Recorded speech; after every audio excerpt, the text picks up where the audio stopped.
search for answers continues in the deadly shooting that claimed 22 lives in El Paso, and as families mourn, President Trump makes plans to visit.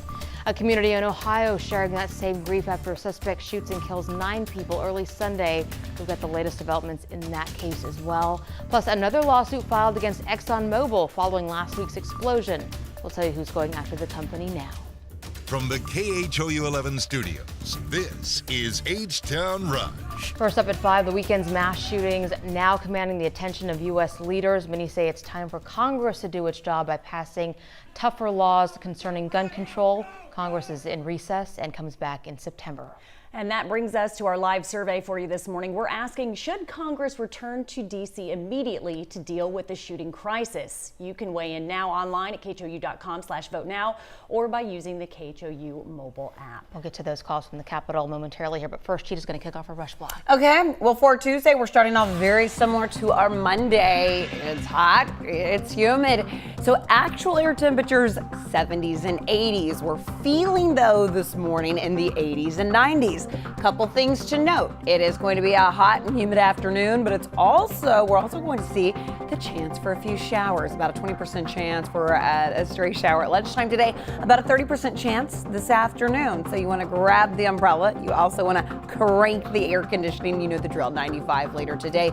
Feeling up to about 101 to 102. Radar dry this morning. We will take that. That will increase though by noon through your early afternoon. Steph will talk when near triple-digit heat arrives coming up in about 5 minutes. Ah, boy, oh boy. Well, we're going to talk about this right now. Cheetah traffic. My goodness, not much of no for your Tuesday. An excellent way to start off the morning for you. So if you are maybe running a few minutes late, you don't need to drop the Cheerios or the spoon just yet. You can finish that bowl and your breakfast and your coffee because we don't have any hazards out there. So I do want to take you to a couple of travel times so you can see what I mean. Here's your westbound trek on 90 on your East Freeway and also on the LaPorte Freeway. I even checked that eastbound drive because usually starting around this time for the next 30 minutes, we will start to see very slow speeds happen from the East Loop to about Red Bluff. I'm not even seeing it eastbound this time, so tip-top speeds there. Lisa. Thank you, Steph. The death toll in El Paso has risen to 22, and we're learning President Trump plans to visit the city tomorrow.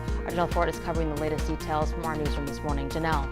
Well, Lisa, you know, when those gunshots began ringing out Saturday morning, people were running for their lives, leaving behind many of their personal items, including their cars. Now, that Walmart, it's still an active crime scene, but the FBI just announced people can now begin picking up their vehicles, which have been towed to the El Paso Convention Center. Right now, there are still 15 people in the hospital, 2 of them critical and fighting for their lives. El Paso police released the names of the 22 victims who died, among them a 2-month-old baby boy and a 90-year-old man. 12 victims were male, 10 female, and the majority, 13 to be exact, were U.S. citizens. New details are steadily coming in about the 21-year-old suspect in this tragedy. They say he made the more than 10-hour drive from his home in Allen, Texas, a Dallas suburb, to El Paso, where he got lost in a neighborhood. He told cops he stopped at that Walmart because he was hungry and then grabbed his assault rifle and began shooting. Investigators say he hasn't shown any remorse. A judge-appointed, well-known San Antonio criminal defense lawyer Mark Stevens to represent him.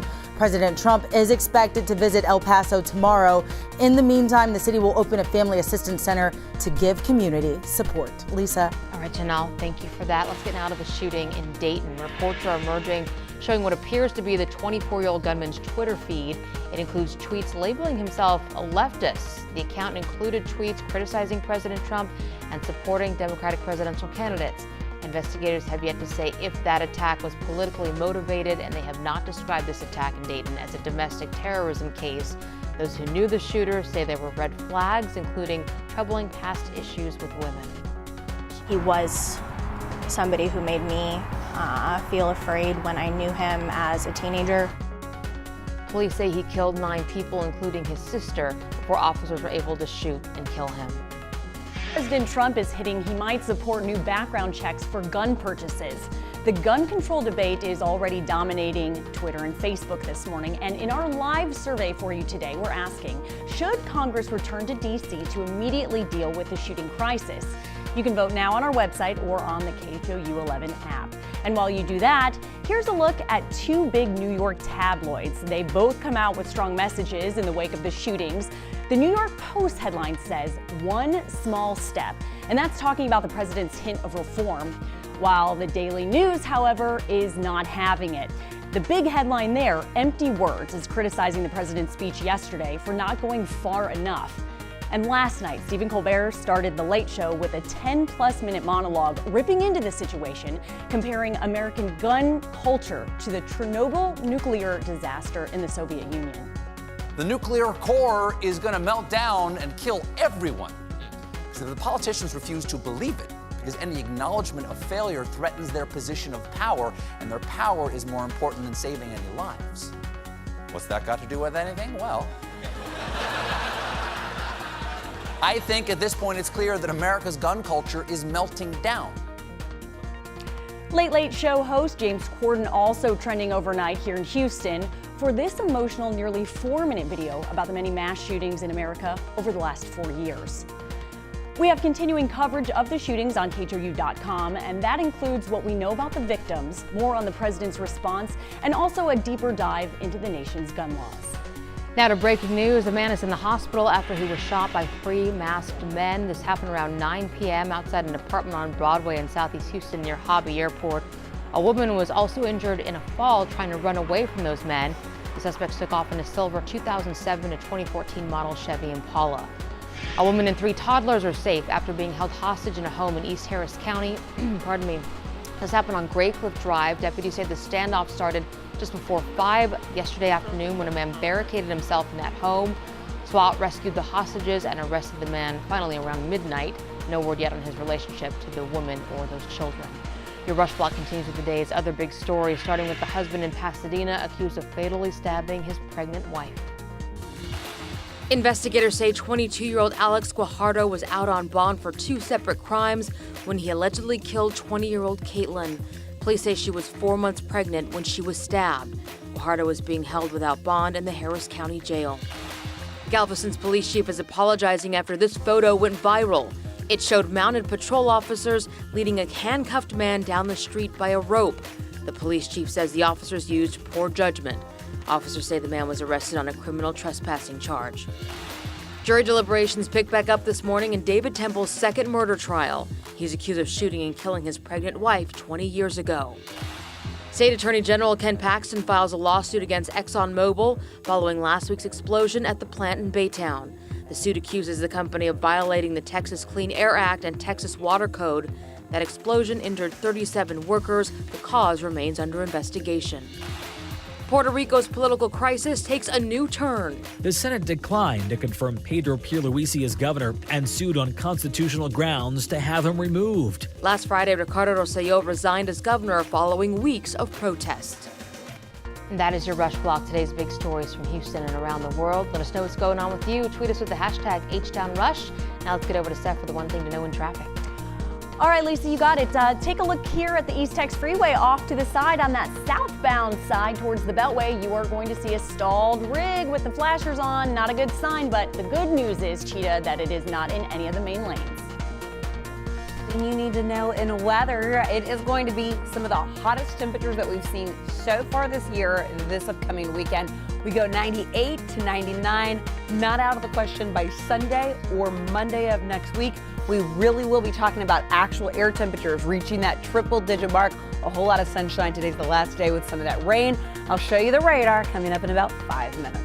All right, Cheetah, sounds good. Time for In Other News, stories that'll give you the wake-up call you need to get your morning going, especially the fellas. A study in Britain found men are twice as likely to catch a few Z's in the middle of the day every single day. Sleep study researchers say getting a 20 to 30-minute power nap does the body good because it supercharges you. But if you sleep longer than that, you might go into a deep sleep, which could make you feel sluggish when you wake up. All right, we've all done something in life we regret, including getting a tattoo. According to a Houston dermatologist, a fourth of Americans want their tattoos erased. The American Society for Dermatologic Surgery removed about 85,000 tats in 2017 alone. Doctors say laser is one of the safest and less painful ways to get your tattoos removed. And don't forget about the cost, people. So they say time is money, and according to a new poll, Americans would rather have a job that pays more than have time off. Vacation Confidence Index says the average worker takes less than half of their time off because they don't have enough money to take a real vacation, which is why staycations are becoming more popular. Makes sense, right? A fifth of employees say they're willing to cash in their vacation days if it boosted their income by 24%. So you can let us know which one you'd rather have. Do you want the cash or you want the vacay? You can tweet us with the hashtag HTownRush. It'd be nice if we had the option. I think year to year can change. You know what I mean? Okay. Like there are some years that I'm like, man, I'd rather have that money and I'd rather work. You know, like this year. But then some years I'm like, oh man, I'd rather take the vacay. I need the time off. I need the mental recoup. I want to go somewhere. Depends what you want versus what you need.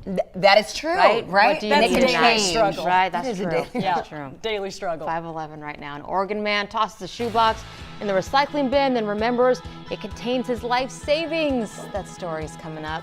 And what happens when a nearly 300-pound NFL player decides to ride on a kid's bike? You probably know the outcome to this, but the accident became a touching moment for a little boy and JJ Watt.